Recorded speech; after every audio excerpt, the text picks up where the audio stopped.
Welcome. We are thrilled to have you joining us today for a special live webcast presentation. My name is Chelsea Domenico, and I'd like to welcome you to our webcast on understanding your corporate culture, what our data tells us about how to focus your efforts for maximum impact. Over the next hour, you'll hear from my colleagues here at Ethisphere as they share with you insights from our continuously growing data set around culture. You'll also hear insights in a company perspective from one of our Business Ethics Leadership Alliance Bella members, Royal Caribbean Cruises. If you've ever joined us for an Ethisphere webcast before, you know we love to take the questions from the floor and answer them throughout today's presentation. Our goal for every webcast is to encourage you to ask as many questions as you can. We'd love to make today's session as engaging as possible to allow us to have more of a conversation with you. So please use the question feature in the webcasting platform and we'll take your questions there. We do anticipate a handful of questions coming in today, so we'll try to answer all your questions as we can, but if we do run out of time, we'll follow up with you via email. Following the live presentation, you will receive an email from us, including the recording of today's webcast and the PowerPoint presentation materials that you can share with your colleagues. I'll quickly introduce our speakers before turning over the floor to Erica today. I'd like to welcome and thank Karen Benson for joining us, who is the Director Global Compliance and Ethics at Royal Caribbean Cruises, and she is joined by my colleague Scott Stevenson, Senior Analysis within the Data and Services team here at Ethisphere, as well as Erica Sandberg, Executive Vice President and Executive Director of the Business Ethics Leadership Alliance. Erica, the floor is now yours. Wonderful. Thank you so very much, Chelsea. And let me add my welcome to yours, to everybody who took a little bit of time out of their pre-holiday week to spend with us talking culture. Karen, thank you also for taking time out of your pre-holiday week to spend with us talking culture.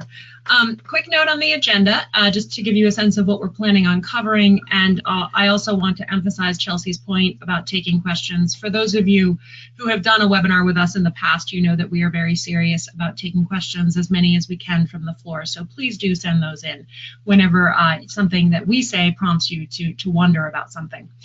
So on today's agenda, we're going to first do a little bit of a level set for those of you on the phone who have not joined us for a discussion about culture before. And then we're going to get into some of the specific things that we see in the data. And Scott and I will kind of bounce back and forth on what we see in the data and then ask Karen for her perspective from a company perspective. Now that we have run many dozen of these surveys, we'll have some tips at the end for those of you who are thinking about doing a culture survey project and what makes one successful, and then talk a little bit about some of the insights that we see using the reporting engine capabilities that we have built, assuming, of course, that there is time. Okay, so as I said, quick level set. For those of you who are not as familiar with Ethisphere or our data set, the Ethisphere Institute has spent about a dozen years now focused specifically on helping companies measure against benchmarks. So one of the things that you will hear a lot from Scott and I during the course of today's conversation is the observation that many of our insights are completely intuitive, right? Of course, your managers are critically important. Of course, if a manager doesn't appear to support the program, an employee is not going to be comfortable raising a concern. But there's a difference between that intuitive, of course, and the data associated with it. And there's particularly that difference when you go to try and make change internally inside your organizations. So that's one of the primary focuses of our work over the course of the last dozen years or so, as I said, and it's part of the reason why we're going to be talking so much about the data today. Talking a little bit about the pillars and where they come from and why they matter. These are the 8 pillars that we measure when we help a company try to decide where their ethical culture inside their organization might be from a health perspective. And it's important to emphasize at the front of this conversation that this is a conversation about perception, right? We are asking your employees how they feel about a given component of your organizational culture. Do they feel like the resources that they have been provided give them the guidance that they need? Do they feel like the training that they've been provided gives them the information that they need to make good decisions? Do they feel comfortable raising their hand when they see something? And that perception, the measurement of that perception, gives you as the compliance officer actionable things to work on and ways that you can influence the program and the organization as a whole that you may not have had before, simply because of the fact that you have an aggregated data set of your employees' perceptions around these key pillars. So What we seek to answer every time with these 8 pillars is the key question that matters to the work of an ethics and compliance officer. Are your people comfortable raising their hand? Where do they go when they do so? How do they feel about that process? And what are some of the impediments to them speaking up when they observe something? And all of these component pieces, which Scott and I will get into with Karen in far greater detail, kind of play into that, and that's the reason why these are the particular 8 pillars that we spend our time focused on. Many of you on the line, if you haven't done a standalone culture survey, may be measuring bits and pieces of this in the context of your HR engagement survey.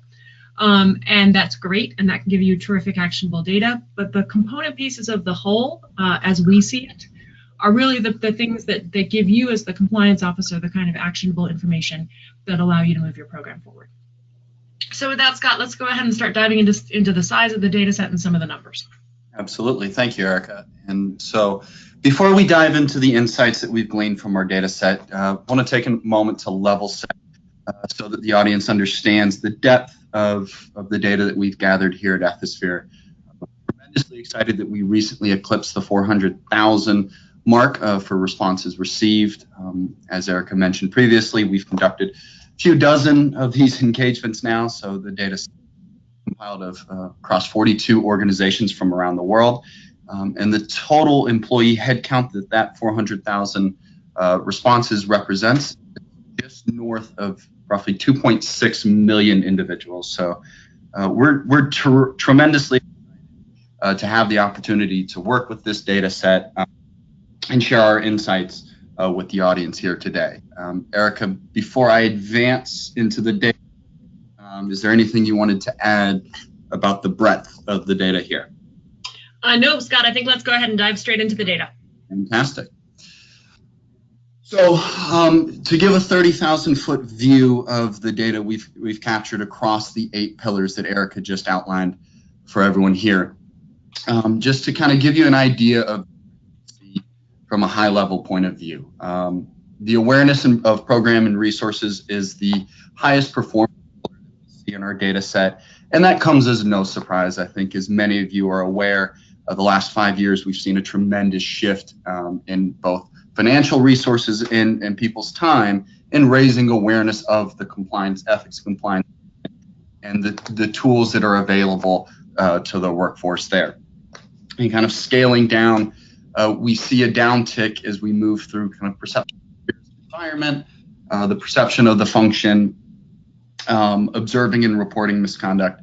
And then we get into the sort of consistent underperformers, if you will, across the engagements we run, and that being the organizational justice pillar and pressure to commit misconduct.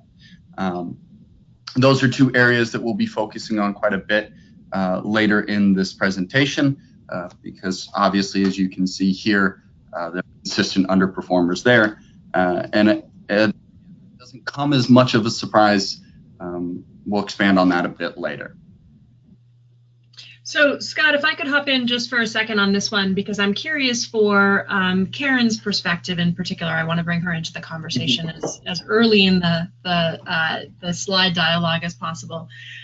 So, Karen, Royal Caribbean has gone through this process with us. And so, part of the reason why we were excited to have you as someone who is going to join the conversation is because you can really talk about this from the company perspective. And thank you for those of you who shot in questions about Scott's audio. We're working to fix that while Karen and I talk. So Karen, I'm curious for your perspective on this piece in particular. Are you surprised by sort of the ranking of any of these pillars, or do you have your own perspective on what might be driving some of these numbers? Yeah, no, it's a great question, and thank you, Erica and Scott, for inviting me to the webinar. We have been longstanding partners, and I'm happy to share our experiences going through this process before, and these are my own opinions and perceptions. So I'll have my disclaimers. These are mine and not the company's views. So I think a lot of this is unique to every particular organization. And a lot of it sort of depends on what's going on in the organization. And I think, on the left side, the criteria that you have there is no surprise, because I think the companies that participate in this survey are all, very mature organizations that have mature compliance programs in place.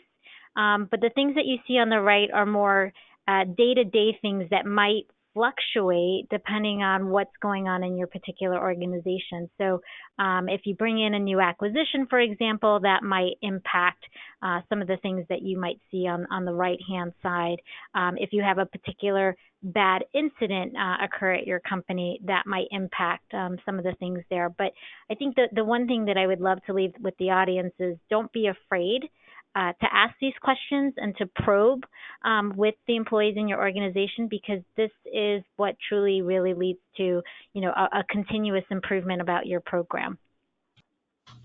That is such a good point, Karen. It's the ostrich approach of let me not ask, because as long as I don't ask, I don't know, right? It's it does stand in the way of change. Mm-hmm. All right, Scott, are you back with whole audio? I am back with full audio, I hope. I apologize for the shoddy connection early on, but I think we're ready to roll now. Excellent. So to level set, as I mentioned, we're going to dive into a few specific areas throughout this deck. For me, I'm particularly excited to jump into kind of why your employees are not reporting first. I think anyone on the line that has gone through a culture assessment with me in particular, this is an area I almost immediately jump to in my analysis. So what we have here, this again from the global data set we have, we start pillar 3, if you will, that's the observing and misconduct, with the hypothetical question of, if I were to observe misconduct, would I be willing to report it? And as you can see, overwhelmingly, the majority of responses we've collected have indicated that, yes, I strongly agree or agree with that statement. Again, that's the hypothetical. Where things get interesting, and this is kind of the delta that I like to dive into, is when we ask folks later in that pillar, if you observed misconduct, did you actually report it? And you can see here there's a noticeable gap between the hypothetical to the I actually reported the misconduct that I observed, with just over 54% of the respondents that received this question indicating that, yes, I reported observed misconduct. And I think for Erica and I and the team here, we often try to get at the underlying reasons of kind of why there is such a gap. This is a very common gap. Karen, I think you can speak to this as well. When you look at the data, you can see, okay, from the hypothetical to now. And before we dive into a few specific points, we like to kind of start by knowing where people are reporting observed misconduct. And overwhelmingly, they're going to their immediate manager. With 66.2% of respondents that reported misconduct at some point in time having gone to their immediate manager, that was roughly 96%, roughly a 96% increase over the next highest, most commonly used reporting channel being HR managers. So, Erica, I'll take a moment and sort of let you expand on kind of, again, the psyche that we're trying to get at here and sort of what these data points tell you. Yeah, it's an interesting, it is an interesting drop, and Scott, as you say, we see it in every one of the culture surveys that we run. It's just a question of how big a drop is it, right? From the hypothetical question to the yes, I actually said something question. And, I think we've done a very good job, as Karen said, the companies that go through this process with us have sophisticated programs that they've devoted significant resources to. And so we've done a very good job of talking to people about the reasons why we need them to raise their hand when they see something and the reasons why we want them to speak up. And so it's comparatively easy to answer the hypothetical of course I would, right? I've gone to all my trainings, I've listened to everything Karen has said, I've absorbed all of it. Of course I would say something if I saw something. And then you're presented with the actual situation where you see something and And did you actually say something? And so the question, the interim question that governs this, of course, and so Scott, to set some context for the audience, the interim question is, over the course of the last 12 months, have you seen something? And then those who answer yes, I have seen something, get the follow-up question of, did you say something? And so then we can compare the percentages. Obviously the N is different, but we can compare the percentages of those who hypothetically said, yes, of course I would say something, and those who were then presented with the opportunity to say something when they observed something and did or did not go ahead and actually raise their hand. And what we have seen in the data is a very significant correlation between comfort level with going to your manager as an ethical leader, right, and the people who do speak up. So Scott, before you go to the next slide, you know, I want to pull Karen in on this one, but I can just tell the audience, without the visual piece of it, there's a very significant correlation between the people who have indicated that they are comfortable going to their manager, and that their manager is somebody who talks about the importance of doing business the right way, and is generally, and this is another thing that's been interesting to us, generally someone who employees have good perceptions of. Those folks are much more likely to have raised their hand, which makes sense when you consider what a strong correlation there is between the manager and the most likely reporting channel. So if I'm comfortable going to my manager is somebody who allows me to use my voice at work, I am much more likely to then go to that person. And then the challenge, of course, from a compliance perspective is, does the manager tell you about the issue, or somebody that can help them resolve it? Or do you have a situation where your managers are resolving issues on their own that may or may not ever make their way up to the compliance function? So Karen, would love to pull you in here and get your thoughts on how you see these numbers, and what has Royal Caribbean done, you know, with its managers to make sure that they're really prepared to be a channel. Yeah, so one of the things that you don't see with the data is that behind the survey, you have the ability to slice and cut the data in different ways. So depending on how your organization is set up, you can actually see whether a particular division or a business unit or a geographic region or a particular location, how they're performing company-wide, how they're performing against the benchmark, and how they're performing against other business divisions. And that can be really telling in terms of helping us adapt whether we need more communication or more training, or a re-emphasizing a particular policy to a particular area. So that can be really telling in terms of what the data is telling us. The other thing is, one of the things that we've done is when we get the data, and sometimes I think, Scott, you hit on it, you had said a comment about psyche. And so we find ourselves doing focus groups because remember, when you do these surveys, it's a snapshot in time. So there are a lot of external influences that might be going on at the time in which employees are completing the survey. So we find that follow-ups through either focus groups or pulse surveys can be really helpful to tell us you know, what might be going on in a particular area. And I think that's certainly a best practice, Karen. And I'd like to take just a quick moment to give a brief anecdote, kind of to expand on Erica's point on how managers and individuals' perception of their manager as an ethical role model influences. I recently conducted a survey where we saw a 45% drop off in the likelihood that people responded favorably to this, even the hypothetical question here, based on how they felt about their managers. And there was an even more significant drop off in the percentage of people that actually affirmed they reported. So kind of tying Karen's points of the snapshot in time and then Erica's points of the influences of managers on these two, it can't be understated just how important that is when you're considering running a survey like this. Yeah, and Scott, I was just going to mention also on that particular question, we'll also look at our hotline data and see how that data corresponds to, again, looking at those particular business units and whether we're receiving reports from that particular area, or is it quiet, is it noisy, or is it just right, to see whether that's influencing what the data is telling us. Yeah, and one of the other, we didn't pull this slide for the presentation because the data can get so messy when you try to present it at the global aggregate level. But one of the questions that falls in this pillar also is the question of what did you observe, right? So the way the pillar goes, would you say something if you said something? Yes, no. Why yes, why no?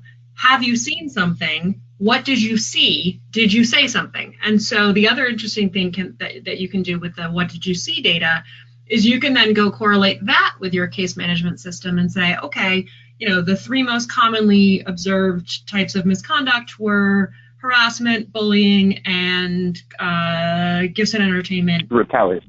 Or retaliation, whatever your issues are. And then, and so you can take that ranking, and then you can go look at your hotline data or your case management data if you also track open door reports, and see whether or not your percentages are roughly in line, or is there something that people just aren't raising, right? Is there something that people are seeing that doesn't correlate with the other data sources that you have inside the organization? And that can be a really interesting exercise as well. Yeah, and going to that point, it might not be a fear of retaliation to not report it. It might be a training gap, or it might be a policy gap. So again, digging into those focus groups and talking to some people to get some context around some of that data is really helpful. For sure. Yep, absolutely. Erica and Karen, I can't appreciate the segue you just gave me enough. Some of the points you touched on there, our survey in particular gets at, and I'm going to keep using the term psyche.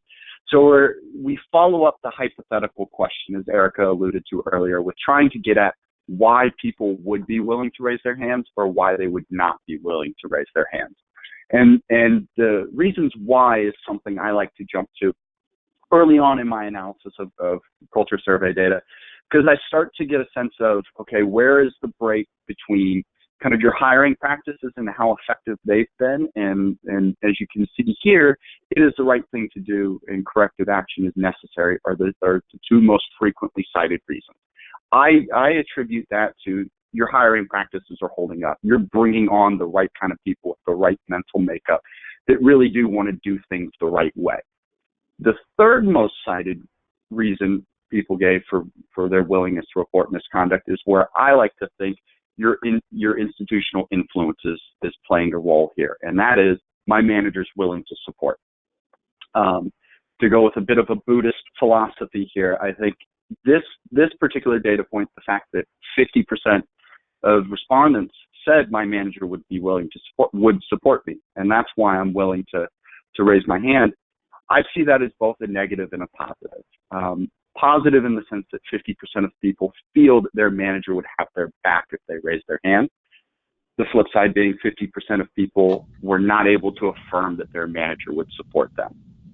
And getting at as Karen's alluded to, through focus groups, through additional follow-ups, getting at kind of why there are people out there that feel their manager or were not willing to cite their manager as a manager's support is a reason for reporting misconduct. Is that a training gap? Are managers just kind of unaware that they should be talking about this? And is it something that can be easily, corrected? Or is there a broader issue based on certain locations, cultural differences, things along those lines? Erica, Karen, before I jump into the reasons people were not willing to report misconduct, is there anything you would like to add to this particular set of data points here? Yeah, I was just going to mention that there's these three concepts that are intertwined with the responses here, and we use this terminology: tone at the top, tone at the middle, and buzz at the bottom.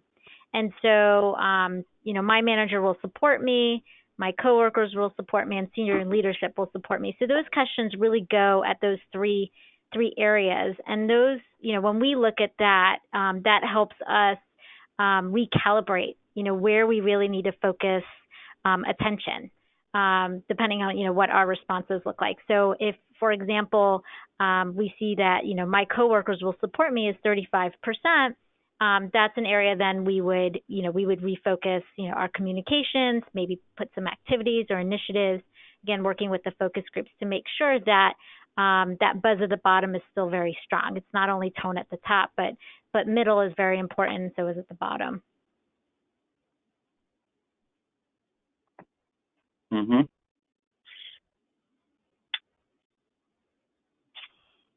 And so, jumping in here, this is personally where I spend quite a bit of time, and this is the reasons people gave for their unwillingness to report misconduct. Perhaps not surprisingly, fear of retaliation is right at the top. And for me, it's again trying to get at the heart of, all right, so why is there this fear of retaliation? Is it, and oftentimes, we find it's really a sin of omission, not commission. I think that's a phrase you've heard the Ethisphere team say quite a bit, Karen. But it's getting at the heart of, are people aware that the organization has adheres to a policy of non-retaliation? Are they aware that they even have it, and do they adhere to it? Yeah. And as you can see, so I'll take a moment, Erica. I know you have some thoughts around this particular area that you'd like to expand on a bit. Yeah, and this is such an interesting one, right? Because when you think about this from the ethics and compliance perspective, when you think about it from your conversations with your colleagues in your labor and employment function inside the legal department, what we lawyers think of as retaliation and what the employee base thinks of as retaliation sometimes have almost no resemblance to each other, right? And the way we talk about it can sometimes have no resemblance to their experience. And so, looking at where are your pockets inside your organization where your people do not feel like they can say, yes, my company supports the non-retaliation policy. Yes, my manager supports the non-retaliation policy. Even, am I aware that the company has a retaliation policy? And looking at where those gaps are and how do they potentially correlate to challenges with speaking up. Because I do think the fear of retaliation and the belief that nothing's going to happen, so why bother, are the two biggest obstacles to people raising their hand and saying, yes, I saw something and here's what I saw. So this is a place where it's really worth spending a fair amount of time understanding how that awareness of the non-retaliation policy and what it means to the company can contribute to a lack of willingness to speak up. And this is particularly important for those of you who have situations where your investigation process is a complete black box, right? You haven't yet figured out how to share how that process works, how long an investigation takes, what the steps might be. The sharing of stories of, potential disciplinary actions, all of that play into both this retaliation piece and also into organizational justice, which is the topic we'll get into next. But Karen, I'm super interested in your perspective on this because, a widespread belief that the company tolerates retaliation is an absolute death knell for the health of the program. And so, anytime we see any of these kinds of numbers, it always causes us to spend some time digging into it. Yeah, it's certainly something that I think keeps compliance officers up at night if this number is low.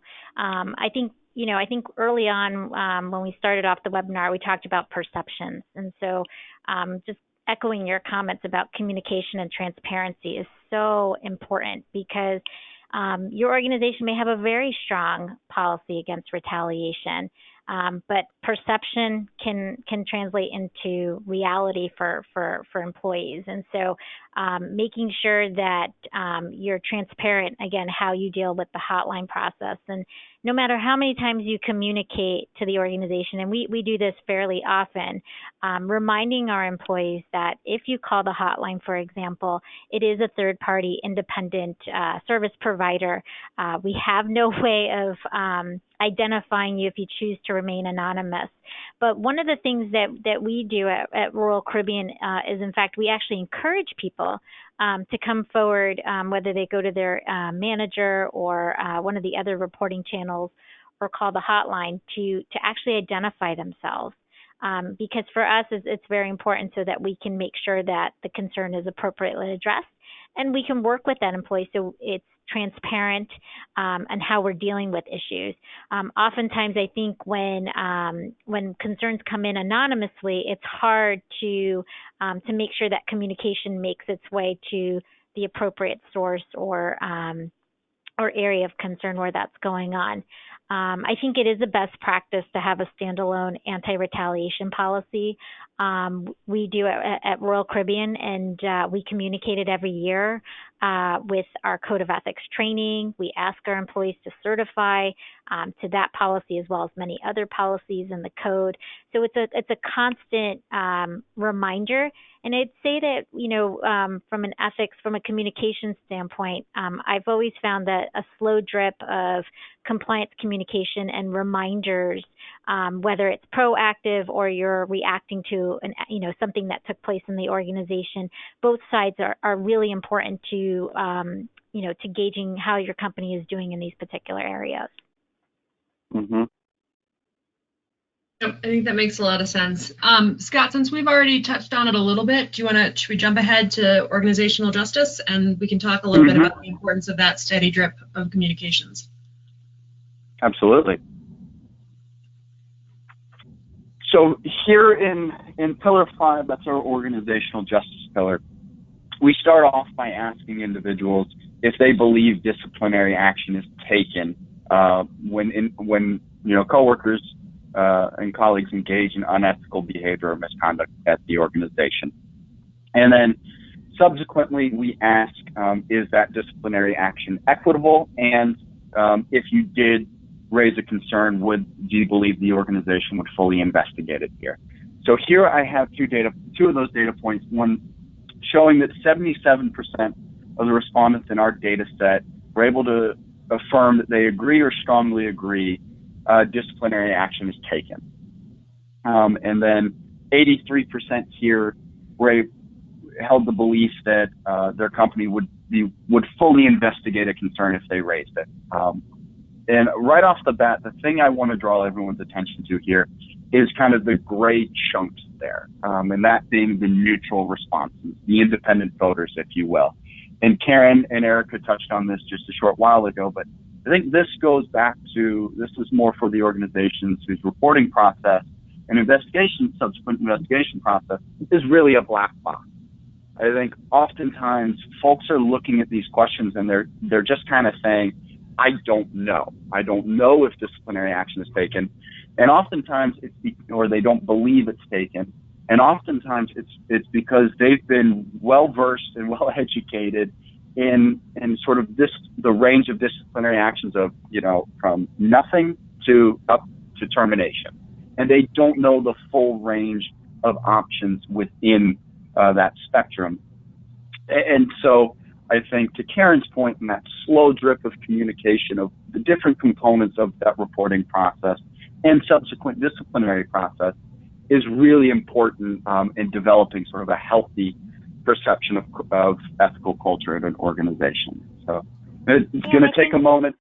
I was going to say, and I think trust is a driving factor behind these questions, right? So it takes just a second to break the trust within the organization with employees, and it takes time to build it up. And so I think if you, like you said, if you have that slow drip, that transparency, they don't necessarily need to see the outcomes of all these investigations, but it's trust in the process. And so as long as you communicate that process and people understand it, I think you find that these numbers tend to be higher for those organizations. Yeah, Karen, I think that's a really good point. And I think, I think the communication around the process in particular is a big piece of this. So I call the hotline or I go to my manager, much more likely reporting channel, right? For most organizations, hotline usage is somewhere sub 7% of reported issues based on the survey responses. And it's 66% of people go to their manager. And so I go to my manager and I raise a concern about something, and has the company done a good job of explaining to me what's going to happen from there. Here's our process. Here's how long, it traditionally takes us to close a case like this. Here are some of the people we'll have to talk to. Do I have enough of an understanding that I have faith in that process? I think that's a really good way of phrasing it, because that's what you see in this 5% delta of neutral responses between, if I raise a concern, 83% of the data set says, yes, the company's going to look into it. But the difference between that and the 77% is that's a drop of 5% of people who say, and yes, the company will do something about it, right? It's not just they're going to investigate it. If it's substantiated, disciplinary action will actually be taken. And so, what we see when we dig behind a lot of these numbers is you have situations where people get coaching or people get training or people get policy reminders. There's different things the company does in response to what they find during the course of the investigation. But because I'm expecting Scott to get fired, if Scott's not fired, I don't think anything happened, which is simply not true. But the lack of transparency in that process can be a real area of challenge. And so, Karen, we got a great question that came in from the floor that I think plays into this topic very specifically, which is, how do you work with HR to be able to share some of this information? And, what are some strategies to overcome any territoriality that might exist in that relationship? Yeah, no, that's a great question, and HR is a great partner. So at Royal Caribbean, the compliance and ethics team is very lean. So we partner with not only HR, but our internal audit team, and we actually have a physical security team. And so I think what we do is we regularly meet, we regularly work together, and standards are very important, because for us at Royal Caribbean, our population is very dispersed, right? So, with all our ships in 7 continents of the world, you want to make sure that the same principles and standards are being followed in a ship or an office in Asia as it might be here in the Caribbean or in the U.S. So constantly working closely in partnership with the HR team. It's always a balance of how much information we can share with the reporter that might be raising the concern. And so, one of the things that we are looking at, I know that this has become quite a trend, and we haven't started this yet, but looking at ways to sanitize certain types of cases that come in and begin to publish that within the organization. Right now, we currently only share our data to senior management and the board in terms of trends. But I think that's we're moving, the companies are moving away from that and starting to be, again, more transparent within the organization. And I think that will help, again, with the perception of organizational justice. Yeah, that's something we're seeing companies try to figure out how to effectively do more and more. One of the things that can be hard is all of your data in a place where you can share it in a centralized fashion, or is HR tracking HR stuff and compliance is tracking compliance stuff and others are tracking other things. But it is certainly something that we are seeing more and more companies look at very closely, is what can we do to more effectively share data with employees to help them understand volume. And certainly, by no means are any of us suggesting that you breach people's privacy, but can you share data? Can you share close rates? Can you share information on substantiations? Can you share specific sanitized facts of things that have happened and use those as teaching moments? And all of that is very much becoming a trend. Yeah, and when we get our results of our culture survey, we do share the results internally with our partners and stakeholders to make sure everybody has the same information and we're all working toward the same goal. And we do share at a very high level what those results look like to our employees as well. And I know we'll probably get to this later in the webinar, but survey effectiveness is really important, because employees want to understand, well, what their contribution means and what they're doing to help the organization. Right. Absolutely. Yeah, that's one of the things that you can definitely do to influence the survey response rates the next time you run one, is to share not only share the data from the culture survey, but also share what you did with it, right? So that people understand that their voices were in fact heard. Mm-hmm. And Scott, will Karen, you hop the next slide for just a second? I want to raise one data point on this slide with Karen. Whoop, back one. Oh, Erica, I pulled that out. Oh, you did. Okay. So last second. Okay. So one of the things that I wanted to raise with you, Karen, is the how to address the folks who feel like they do not agree that the rules are the same for everyone. So our data set right now has about a third of the employee responses indicating that they cannot affirm that the rules and their consequences are the same for every employee, regardless of job function. This is what I call the George Orwell problem, where some of the animals are more equal than others. Thoughts on that? You know, what do you, if you're a company that's struggling with that particular issue, what can you do?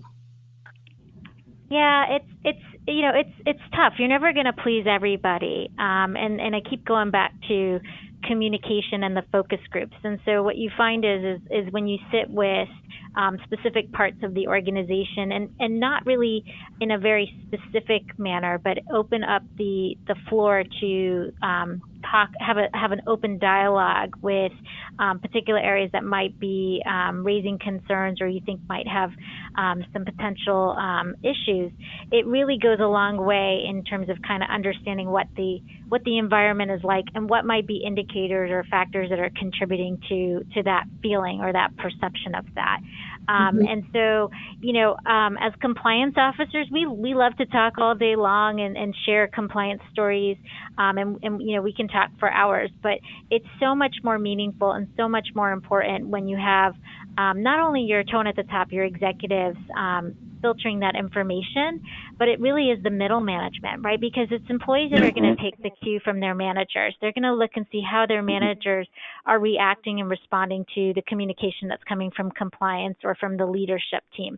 And equally, I think, employees are looking at their peers. They're looking at, what are their peers doing? Are they taking it seriously? And so, we always strive to find ways to communicate with each tier within the organization to make sure that there's a right balance and that information is flowing not only from the top, but again, from the bottom up. Mm-hmm. Yeah, I think that's so critically important, Karen. You're absolutely right about that. Go ahead, Scott.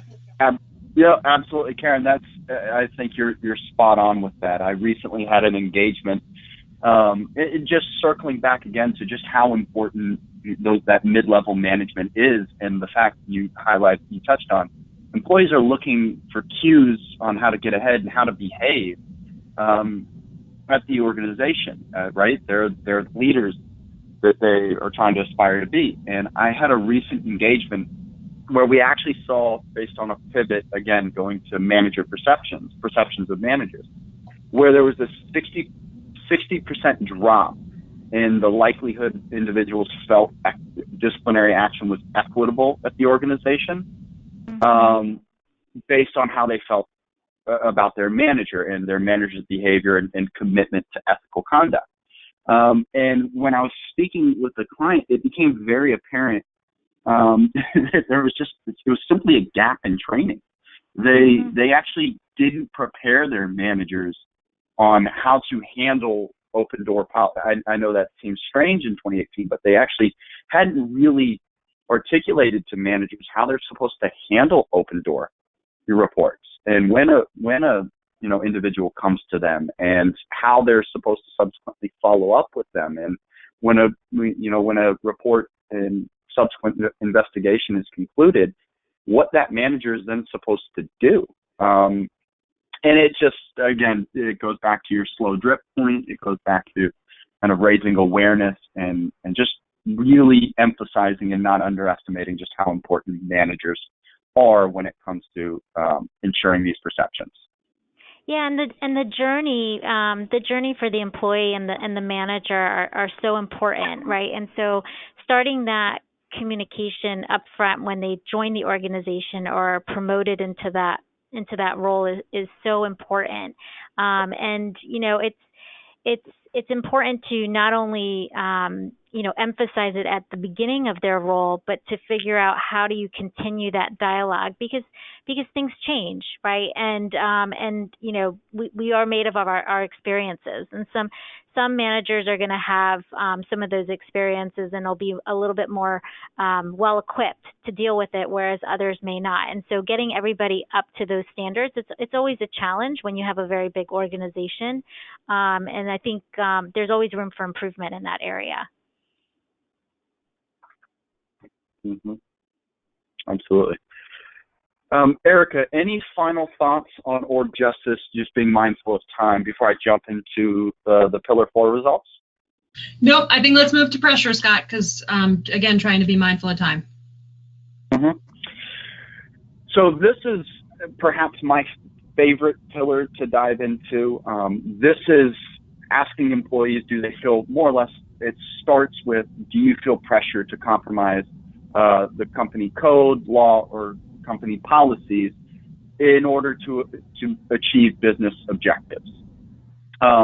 The favorable response, if you will, to that question is never, right? I think it's an ideal situation that folks never feel pressure to compromise the law, code, or company policy to reach their business goals. And then based on how you respond to this, we try to get at, okay, what type of pressure do you feel? Is it weak pressure? Is it strong pressure, moderate pressure? And then also the source of that pressure. And we've got a follow-up slide to the source. But taking a moment to speak to this, I think you can see roughly 28% of the overall data set feels some sort of pressure to compromise the law, code, company policy to achieve business objectives. And they're, feeling a moderate to strong sense of pressure more often than it is weak pressure. And I think it goes without saying the potential risk that poses for an organization when you have employees out there that aren't focusing on the how, they're honed in on the what they're supposed to do. And Erica, I know you have quite a few thoughts on how to approach communicating the how being just as important as the why or the what. Yeah, and that's exactly right, Scott, and that's exactly what we encourage companies to think about when they see these kinds of numbers, which is very often what you have is you have a manager whose communication style is hyper-focused on the numbers and assumes that everything is going to be done the right way without specifically communicating to employees that they are there to support the employee if that can't be done without compromising company standards. And Scott, if you'll jump to the next slide, particularly on the source component, this is a place where there's a lot of opportunity for a compliance officer to listen to the messaging styles of the managers, and think about the way that managers are communicating. Think about how you do something fits in the performance evaluation process, in the continuous feedback process, in the promotion decision process. Are you looking at whether people achieve the numbers and how they do it, or are you just looking at whether people achieve the numbers? And all of those data points end up informing how employees respond to this particular question. And so one of the things that we like to talk to companies about is when you get these kind of numbers, run them against your demographics and try to figure out not just where are the places where managers are putting pressure on employees, but where are the places where managers are doing this really well? Can you identify layers of middle management that really have business units that aren't feeling any of this pressure, and then go figure out what they're doing that's effective, so that they can then you can then transmit or sort of transmute those characteristics into your other managers. But again, this just really goes down to, as Scott and Karen and I have been talking about, how critically important your managers are in the day-to-day experience your employees have across the business, including their experience with the company's commitment to doing business with integrity. Yeah, and if that tone is set at the beginning, so that employees understand that if you're faced with a situation where you're asked to compromise your company's standards or a particular legal requirement, that tone is set at the beginning, right? And it's, again, reinforced through that employee's journey. I think that's so important, Karen, and particularly if you can get managers to start telling some of those stories. So if you have a manager who's had a situation where, an employee came to them and said, look, this vendor's asking for a kickback, or I could get this deal done, but I'd have to stuff the channel, or whatever the case may be, figuring out a way for that manager to share that story and to show how they supported the employee. So it takes it out of that hypothetical, of course, don't do the wrong thing and come to me and I'll help you, and into the concrete, oh, wow, like they actually did help this person. They mean it when they say we'll help you. That is one of the ways that you can really you can turn that tone into a very concrete experience for the employee. Yeah, we always emphasize, it's not so much you have a problem, it's how you deal with the problem. So right. We want to know we have a problem. So come forward, tell us you have a problem so we can work together to fix the problem. Yep.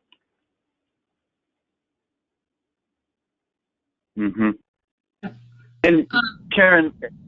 Go ahead, Scott. Oh, I was going to say, Erica, you touched on one of the practices when, analyzing this data set that I really encourage, and that's, okay, don't necessarily just focus on where, there's an area of opportunity, but see where within your organization there are really strong results, and how to kind of leverage those internal practices that are already being used and shown to be effective, and sort of transplant them as appropriate. And so, Karen, I'd love to get your input if there was a particular instance where you saw that as you've looked at the culture survey data in the past, and where you kind of had that opportunity for a quick win to, meet with managers that were successful and transplant their practices. Yeah, I think the storytelling is so important.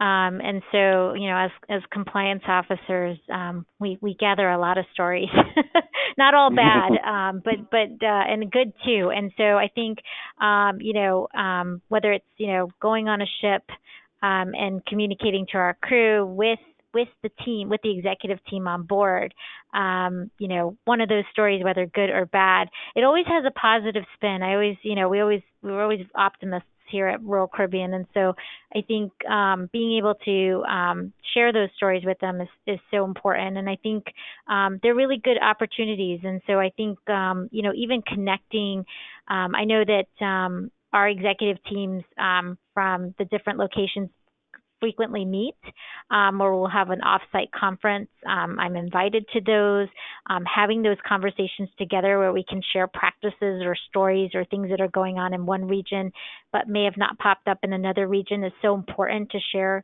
that type of information.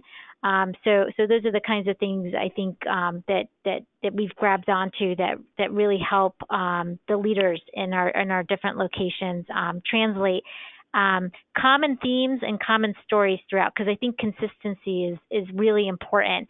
If you've got one location hearing, one thing, and another location hearing something else, that can sometimes create some perceptions and things that you have to go back and course correct as well. Absolutely. Erica, before I jump into sort of the closing thoughts and remarks, any thoughts in closure on pressure and the data from this particular pillar? Yeah, I mean, I think the takeaway from this particular pillar, and every company is going to be different in terms of the way those bottom categories end up ranking, right? We traditionally see middle management, immediate manager, and senior leadership in some variation of the top three, either 1, 2, and 3. 2, 1, and 3, whatever the case may be, they're generally speaking right up there at the top. But the others can give you some really interesting perspective, especially when you sort them by geography. So you may find, for example, that your customers in Asia are a source of pressure for your folks in Asia much more than they are for your folks in North America, or vice versa. And all of those are opportunities for conversation, to be able to have that dialogue of, what kind of pressure are you feeling? What are you getting pressured to do? And how do we more effectively support you from a programmatic perspective? I think that's a great point. So Scott, I just want to pause on this slide just for a second to highlight that middle bucket, which is, how to make an impact with the work that you've done with the survey results, right? So you've gone through the process of doing the survey. It's been a tremendous amount of work. What do you do with it?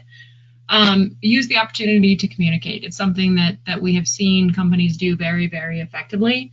And it really does resonate with the employee base because they do feel like their voices have been heard. Yeah, and one of the things that we've done, in the past when we roll this survey out is we may tie it to our Ethics Week. So we've kicked it off with our Ethics Week. Timing is really important when you roll out the survey, making sure that employees, that there's not too many initiatives going on. I know you're going to probably cover some quick takeaways. I think one of the things that we've learned is, always check survey fatigue. In my organization, we do very well with surveys. Our employees love to raise things to us through the surveys, but you also want to make sure the timing is right in terms of when you roll it out, so they're not completing 3 or 4 surveys at any given time. Absolutely, and Karen, we will expand a bit on that. I'll spend some time, though, with the third square here, kind of that 2-tiered approach. I think from a practical standpoint, you have to develop that overarching, that enterprise-wide action plan based on the survey data. But it's been my experience with clients that have gone through this where they really find a tremendous amount of actionable insights is when they do unlock the power of the demographic details and they lean on their colleagues, regional heads, things along those lines, to develop specific plans based on the areas of opportunity identified for specific locations, regions, job sites, etc. So it's kind of having that umbrella and then those individual plans and leveraging resources internally to help develop that, I think, is key. Somebody mentioned earlier, how do you partner with HR? I think this is a particular area where that comes in handy, is when you share the results with them and you're able to kind of lean on that network of HR reps around the globe to have those small wins based on the data here. Hey, Scott and Karen, we've got a question that came in from the floor.